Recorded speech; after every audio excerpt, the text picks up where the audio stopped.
안녕하세요. 헌터입니다. 오늘 분석해볼 기업은 엔비디아입니다. 주가는 올 초까지만 해도 가파른 상승 흐름 이어왔고요. 얼마 전에 신고가를 경신을 하기도 했었는데요. 다만 약간 쉬어가는 분위기 속에서 17%의 급락세가 얼마 전 나왔습니다. 이제 중국의 딥시크 여파로 인한 것으로 보여지고 있고, 여기에 따라서 시장에서 불확실성이 좀 증폭이 되고 있는 분위기입니다. 자, 다음날 일단 반등이 좀 나와주긴 했지만 아직은 좀 불확실성이 제거되지 않은 상황인데, 이런 상황에서 앞으로 주가가 다시 한번 좀 치고 올라갈 수 있을지 향후 주가의 흐름 분석을 통해 알아보도록 하겠고요. 이제 보유자분들 목표 주가 설정부터 물려 계신 분들 대응 방법, 그리고 신규 진입 관점에서까지 다양한 투자 전략 함께 알아보도록 하겠습니다. 그리고 이제 개인적인 견해긴 하지만 이번 딥시크 충격이 오히려 엔비디아에게는 기회로 작용할 수 있겠다, 오히려 호재로도 볼 수가 있는 이유에 대해서도 함께 공유를 해보도록 하겠습니다.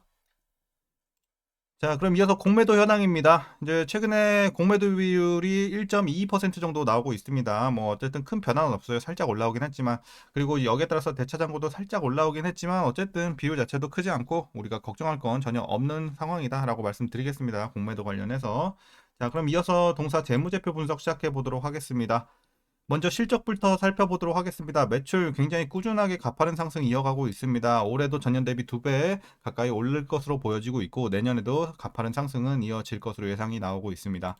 에비타도 마찬가지고 순이익도 가파른 상승 꾸준하게 이어지고 있으면서 올해도 전년 대비해서 수배 올라가는 분위기 좋아 보입니다. EPS도 당연히 상승 흐름 굉장히 가파르게 진행이 되고 있고요. 자, 이어서 배당은 뭐 거의 없다고 보시면 될 것 같아요. 뭐 1센트, 1센트 그냥 없다고 생각하셔도 될 것 같고요. 자, 이어서 부채 비율 살펴보도록 하겠습니다. 부채 비율도 상당히 안정적인 비율 꾸준하게 유지가 되고 있죠. 40에서 최근에 높았던 게 한 80 정도. 그래서 100 언더에서 상당히 안정적이고 작년에 50대까지 떨어졌습니다. 자, ROE가 또 엄청나게 강점인 기업입니다. 최근까지 꾸준하게 올라주면서 90대까지 올라왔어요. 작년에 엄청난 ROE 뭐 세 자릿수도 직전에 앞두고 있는 상황이기 때문에 실제로 뭐 이제 수익성 관련해서는 뭐 상당히 거의 뭐 탑 중에 하나다 이렇게 보시면 될 것 같아요. 엄청나게 돈을 쓸어 담고 있다 이렇게 말씀드릴 수 있겠고, 이제 마지막으로 현재 PER은 48.7배, PBR은 46배에 나오고 있습니다. 그리고 현재 주가 밸류에이션 상황은요. 자, 주가가 많이 내려온 만큼 다시 한번 더욱더 저평가 구간으로 진입을 했다 이렇게 말씀드리겠습니다. 기존에도 사실 뭐 150불 갔을 때도 이때도 저평가예요. 근데 지금은 엄청난 저평가까지 진입을 했다. 120대까지 떨어졌기 때문에 지금은 상당히 싸다라고 말씀드리겠습니다. 자, 이어서 동사 관련 이슈 한번 살펴보도록 하겠습니다. 최근에 이제 딥시크의 저렴한 AI 모델 개발 방식이 확산하면 엔비디아의 비싼 칩이 불필요해질 수 있다는 관측이 나오면서 급락을 한 바 있습니다. 이에 미국 정부에서는 어떤 액션을 취했냐면요. 이 엔비디아의 대중국 수출에 추가 제재를 검토하고 있는 것으로 전해졌습니다. 물론 아직 정부 출범 초기인 만큼 논의가 매우 초기 단계이긴 하지만 엔비디아의 가성비 칩이죠. H20 칩 제품으로 이 수출 통제 범위가 확대될 가능성이 거론이 되고 있습니다. 참고하시면 될 것 같고요. 이어서 이제 딥시크 관련해서 얘기를 좀 더 해볼게요. 딥시크가 최근 선보인 추론 모델, 자 바로 딥시크 R1, 요게 좀 논란이 됐었는데, 미국의 이 대중 제재 때문에 엔비디아의 최첨단 AI 가속기인 H100 대신에 이 성능을 다운그레이드 시킨 H800을 사용한 것으로 알려졌습니다. 그러고도 챗 GPT 개발사 오픈 AI가 지난해 9월 출시한 추론 AI 모델 5원보다 일부 성능 테스트에서 오히려 앞선 결과가 나왔습니다. 엔비디아의 GPU를 사용한 이 오픈 AI가 최신 챗 GPT에 투자한 비용은 1억 달러 정도 좀 달하고 있는데, 여기에 반해서 딥시크는 그의 20분의 1 수준밖에 비용이 투입이 되지 않았다는 이런 소식에 엄청난 좀 충격으로 다가오고 있죠. AI 시장 자체에서는. 그래서 이런 것들이 가장 좀 최근에 논란이 된 상황이었고, 지난해 글로벌 빅테크 기업들은 작년에만 총 2,300억 달러 이상을 AI 인프라 구축에 투입을 했고, 올해도 그 이상을 투입할 계획에 있습니다. 기업뿐만 아니라 국가 차원의 AI 투자 계획도 속속 나오고 있는 상황인데, 하지만 딥시크의 AI 등장은 엔비디아의 고성능 GPU 없이도 효율성 높은 AI 개발이 가능할 수 있다는 의미로 받아들여지면서 시장에 충격을 주고 있습니다. 다만 이를 너무 우리가 나쁘게 볼 것만은 없는 이유에 대해서 이제 좀 여러분들께 설명을 드릴게요. 자, 딥시크 이런 충격에도 불구하고 결국 엔비디아의 GPU를 사용했다는 점, 그리고 GPU 수요 자체는 결국 커진다는 점에 인식이 확산이 되고 있습니다. 특히 딥시크 발표처럼 저비용으로 AI를 훈련시켰다는 것에 대한 의구심 또한 커지고 있는 상황인데, 딥시크가 약 5만 개의 엔비디아 H100 요 그 고사양 칩을 갖고 있지만 그들은 이제 숨기고 있다는 거죠. 미국의 수출 통제 때문에 얘기를 하고 있지 않는다는 거죠. 그러니까 아까 말씀드린 것처럼 오히려 이제 다운그레이드 시킨 H800을 사용했다 이렇게 좀 대외적으로는 공개를 한 거죠.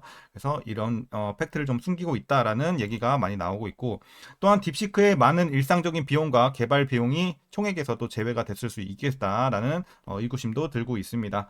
딥시크가 성공적인 사례가 되더라도 오히려 되레 더 효율적인 AI 모델의 등장으로 기술 도입 비용이 낮아지면서 AI 시장 규모가 전반적으로 커질 수 있다는 분석도 나오고 있는데요. 어쨌든 그러니까 다시 한번 말해서 이제 바꿔 말하자면 이제 딥시크가 이번에 성공적인 결과를 났다고 하더라도, 그랬다고 하더라도 오히려 AI 시장의 규모 자체를 키우는, 그리고 업체들 간 효율성 경쟁이 붙으면서 더욱더 이제 많은 수요가 창출이 되는 이런 긍정적인 결과를 낳게 된다면 오히려 엔비디아에게는 호재인 업황이 될 것이다라는 분석도 나오고 있기 때문에 우리가 이런 것들 너무 우려할 거 없다고 생각을 하고 있습니다. 그래서 결국 AI를 지원하기 위한 데이터 센터 성장은 지속이 될 것으로 보여지고 있고, 데이터 센터 GPU 시장에서 지배적인 점유율을 보유한 엔비디아가 현 추세 속에서 계속해서 이익을 얻어갈 것으로 이제 보고 있습니다. 자, 그래서 지금의 이런 좀 악재, 불확실성이 오히려 향후에는 호재로 작용할 수 있겠다라는 여러분들께 관점 말씀드렸고요. 이제 마지막으로 여러분들 투자 전략 설명드리면서 영상 마무리하도록 하겠습니다. 자, 먼저 신규 진입 관점에서는 긍정적으로 보고 있습니다. 이젠 저가 매수의 기회로 봐야죠. 이거는 오히려 최근에 이런 불확실성으로 크게 떨어졌죠. 오히려 사실 이제 엔비디아의 재료로 봤을 때 이만큼 내려오기는 좀 힘든 상황이었어요. 근데 오히려 이렇게 내려주는 기회는 땡큐다. 만약에 이걸로 인해서 엔비디아가 엄청 큰 타격을 입는다, 그러면 당연히 여기서도 기회로 보기는 힘듭니다. 하지만 앞서 말씀드린 것과 같은 관점에서 일단 지금의 이렇게 큰 급락은 오히려 저가 매수의 기회로 보는 게 맞다라는 생각입니다. 자, 그래서 긍정적이라고 말씀을 드리도록 하겠고요. 이어서 보유자분들 대응 방법입니다. 먼저 목표가부터 설정하도록 하겠습니다. 현재 목표가는 일단 $180 보고 있습니다. 그래서 충분히 상승 여력 많이 열려 있다고 보고 있고, 오히려 이번 급락으로 인해서 오히려 상단은 더욱더 많이 열렸다고 판단을 하고 있습니다. 다만 단기적으로 여러분들 불확실성은 계속해서 유지가 되고 있는 상황이기 때문에 단기적 이 변동성은 클 수밖에 없겠습니다. 그래서 그런 것들은 좀 감안하고 투자를 하셔야 될 것 같고요. 어쨌든 우리가 장기로 투자하는 기업이기 때문에 엔비디아는 이제 단기 변동성과 상관없이 여러분들이 멘탈 흔들리지 마시고 좀 꾸준하게 모아가시면 좋을 것 같습니다. 그래서 오히려 현금 보유 하셨던 분들은 이럴 때 조금 더 평단을 낮추면서 더 싸게 살 수 있는 기회로 접근하시면 될 것 같고요.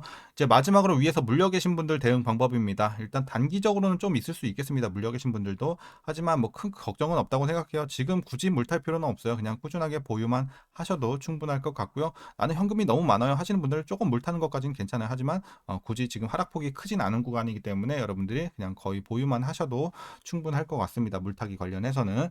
자, 오늘 전략 여기까지입니다. 어쨌든 이번 딥시크 충격 관련해서는 사실 내용만 보았을 때는 굉장히 충격적일 수는 있겠으나, 결국에는 AI 시장에 어떤 좀 큰 확대를 가져올 수 있다는 긍정적인 점, 그리고 중국에서는 많은 점을 또 숨기고 있을 확률도 상당히 크다고 생각을 합니다. 아직 밝혀진 게 뭐 대부분 없는 상황이기 때문에 이런 단순 이제 겉면만 보고서 우리가 오히려 지나친 걱정을 할 필요는 없다고 생각을 합니다. 그래서 오히려 긍정적인 관점 관련해서 많이 오늘 좀 설명을 드렸습니다. 그래서 여러분들 너무 걱정하지 마시고 멘탈 잘 잡으시고 잘 모아가시길 바라겠습니다. 자, 오늘 영상은 여기까지고요. 오늘도 그럼 시청해 주셔서 감사합니다.